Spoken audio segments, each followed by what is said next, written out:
What's up？大家好，我是一方。三国志到下个赛季之前实在是太久了，等待的同时，这段时间小弟来分享一下看电影的心得。说到距离上次看恐怖片已经是7年前的红衣小女孩了吧？玩笑算吗？应有人的邀请，今天也去看了咒，真的是快被吓死啊！观看的同时，因为担心随时都会有吓人的桥段突然就这样冒出来，心里一直有层层的压迫感，好想大叫啊！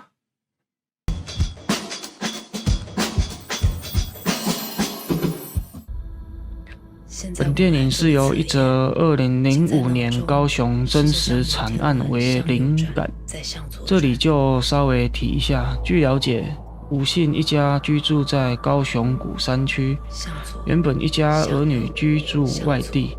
一日家中吴姓夫妇到楠梓区一座庙宇拜拜，拜拜后庙公表示可以请他们庙中加持的神像保佑家人的平安。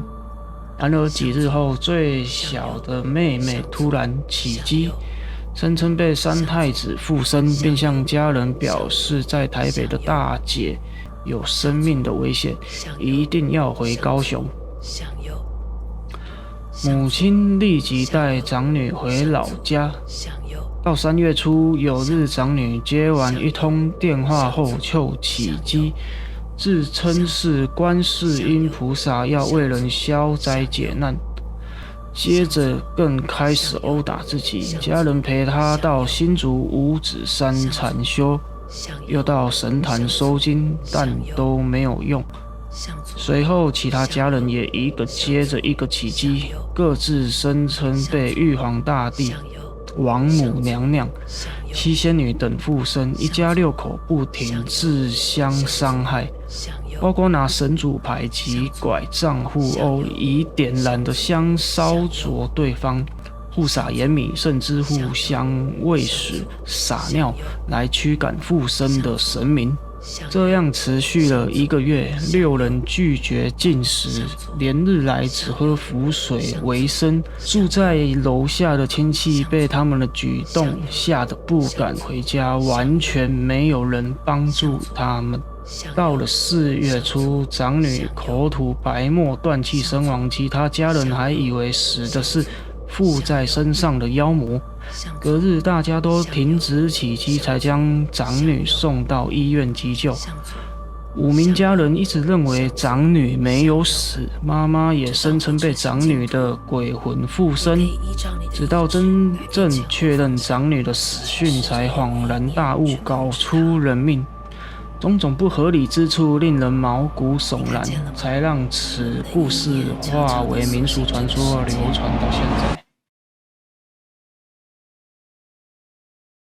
电影故事一开始的起因是由不信邪的诺南和男友等人组成频道团队，四处到闹鬼场景拍片破除谣言。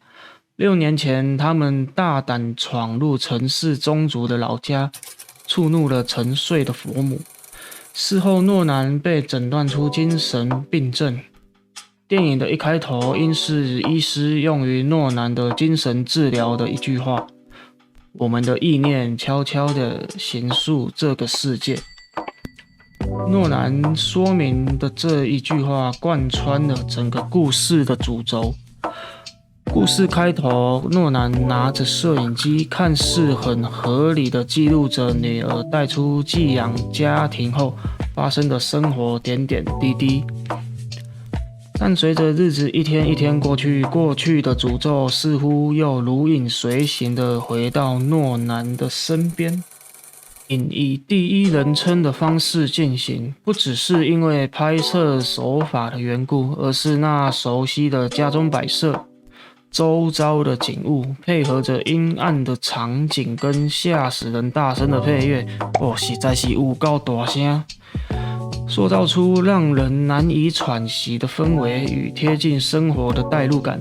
再更以打破第4面墙的方式教导观众咒语与手势做互动，拜托大家跟着念出口号，希望能一同各位观众帮忙摆脱诅咒。或许刚开始还有些疑惑，后面慢慢透过与朵朵相处的日常情绪的堆叠，尤其是那句凤梨兔兔，让观众产生共情之后，真的会让人纷纷接受主角诺兰的请求，念出咒语。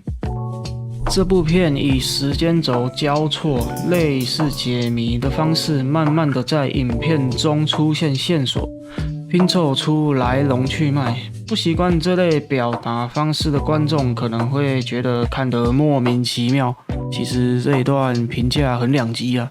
电影片段支离破碎，起初前半小时我也是有点不解，事后才发现利用主角穿的服装就能很好的辨别6年前跟6年后。但其实看完电影结尾后，刚刚看过的画面线索，再加上结尾画面的大转折，就有办法慢慢的在脑中组出一个完整的时间轴架构。个人是很享受事后才发现整个谜底的过程，真的可以让人一再回味整个电影啊。整部电影对于佛母的真身一直没有完整的形体出现，没有真正的神或鬼在你面前，俨然是一个不可名状的事物。我感觉就像是克苏鲁系列的故事，它的形象可以是一道光，或是一道火焰，也可以是一个超次元的存在。但为了符合台湾信仰，其实剧组还是给出了一个神像。故事利用人类对于未知的恐惧，配合昏暗的画面，形成一股无形的压迫感。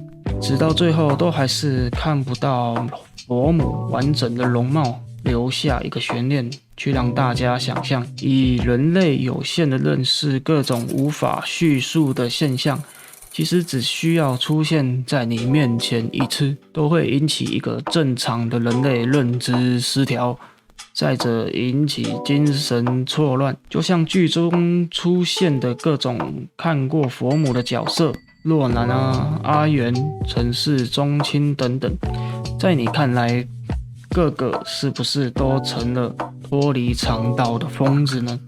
最后不免俗要来吐槽一下电影啦，有大概3点。第一点就是在捉鬼特工队的阿东、阿元，其实阿元整场戏感觉下来太过刻意了，给我一种用力过猛的感觉，只要他一说话，就会给人有一种出戏感。在那种陌生诡异的环境，可以放得那么开，也是不简单耶。再来进地道前，那个阿元那个一踹，真的对我来说来得很突然啊！我都还没反应过来，他就跑进去了，真的是哪来的勇气啊！正常理性的人类不该用这种方式闯入吧？真的说不会怕吗？第二点，再来人物的个性刻画，本人觉得稍显不足，常常刚要带入感情，熟悉这个角色一点之后，马上又切到下个时间点，有种无法连贯的感觉。或许是因为被锁定视角的关系，导致很多画面无法呈现吗？被限制住了。第三点就是 jump scare 的部分，是一看到庙婆那里预告就有出现的哦，一闪一闪的感觉就不太妙。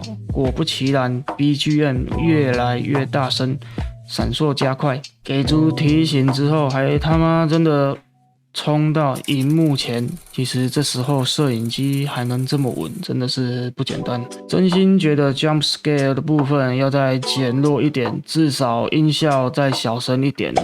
你是在大声啥啦？整体来说，氛围的呈现非常成功，赞赞！电影的起承转合，我认为很完美的勾起大家的情绪波动。其实如果没有口碑，也不会这么好了。电影的最后，观众才会发现诺兰的种种恶意。我们念的咒语并不是祝福，从一开始给大家看这些影像的目的，就是要大家分享这个诅咒。真的是虎熊一心术幽灵啊，好看，推荐给大家看哦。也恭喜截止目前已经突破1亿票房啦。